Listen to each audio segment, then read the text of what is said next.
এতো কথায় আছে, ওল খেও না ধরবে গলা। আজকে দেখো ওল রান্না করব, তাও ইলিশ মাছের মাথা দিয়ে। দেখো আমি ওলটাকে কাটছি, ভালো করে খোসাটা ছাড়িয়ে নিতে হবে। অল্প অল্প খোসা ছাড়ালে কিন্তু হবে না, একটু ভালো করে খোসাটা ছাড়িয়ে নিতে হবে। তারপরে সরু সরু করে চৌকো চৌকো করে ওলগুলোকে কেটে নেব। দেখো আমি কেমন করে কেটেছি, এই দেখো দেখো কাটা হয়ে গেছে।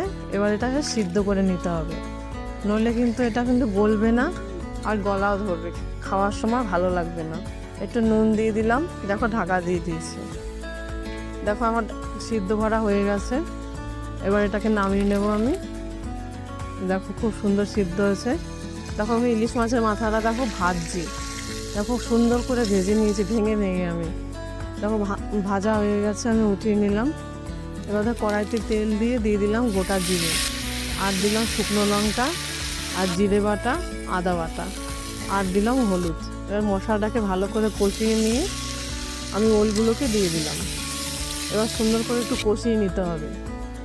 দেখো লাল লাল হয়ে গেছে, এবার আমি জল দিয়ে দিলাম। দেখো আমি বেশি জল দেব না, এটা হালকা হালকা ঝোল হবে।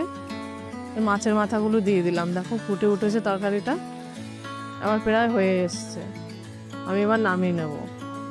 দেখো আমার তরকারি রেডি। দেখো আমি নামিয়ে নিয়েছি, ওলগুলো কত সুন্দর গলে গেছে, কত সুন্দর লাগছে। এটা গরম ভাতের সাথে খেতে দারুণ লাগবে।